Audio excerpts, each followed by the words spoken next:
Почитувани, овие денови ДПМН знам изгласа неуставна резолуција и тоа само за да ја замолчат опозицијата. Немаат како да се борат со вистината за една голема тема – мигранти за пари. Па сакаат да воведат цензура против слободата на говор. Но вистината не може да се сокрие, вистината секогаш излегува и вистината секогаш победува. Денеска ќе објавиме нов доказ. Па граѓаните сами нека заклучат која говори вистината, дали и што е договорено. ДПМН знам во септември оваа година изгласала измени на Законот за странци.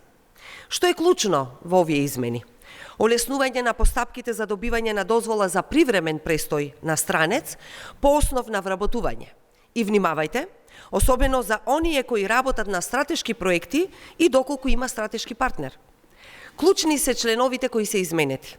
Тоа се членот 83, член 85, член 86 и член 90. Во член 83, почитувани, се воведуваат неколку исклучоци со кои полесно ќе се добива дозвола за странец, односно економски работници кои работат на стратешки проекти и со стратешки партнер.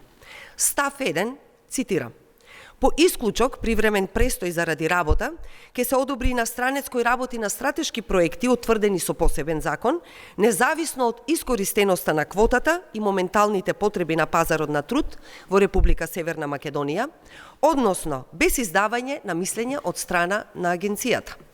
Став 3.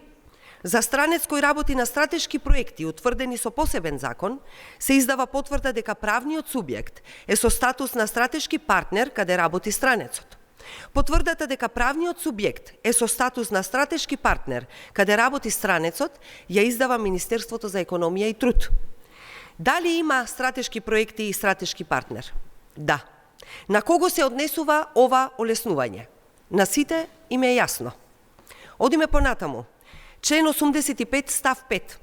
Од одредбите исклучок привремен престој заради вработување се одобрува со приложување само на договор за работа и образложение за потребата на работното место.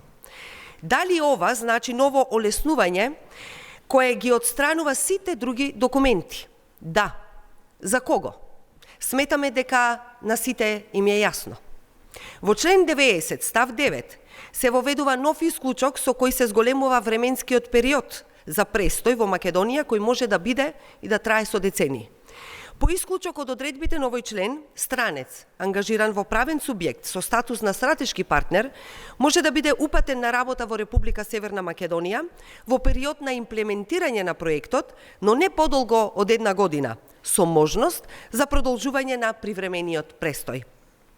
Дали ова значи дека периодот на имплементација на проектот може да биде десеттици години? Да, ако е за голем проект како железница, например.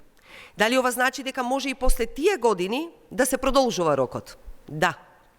Почитувани граѓани, за кого се овие измени? Мислам дека на сите ни е добро јасно, затоа сакаат да ни забранат да го изговараме зборот. Ви благодарам.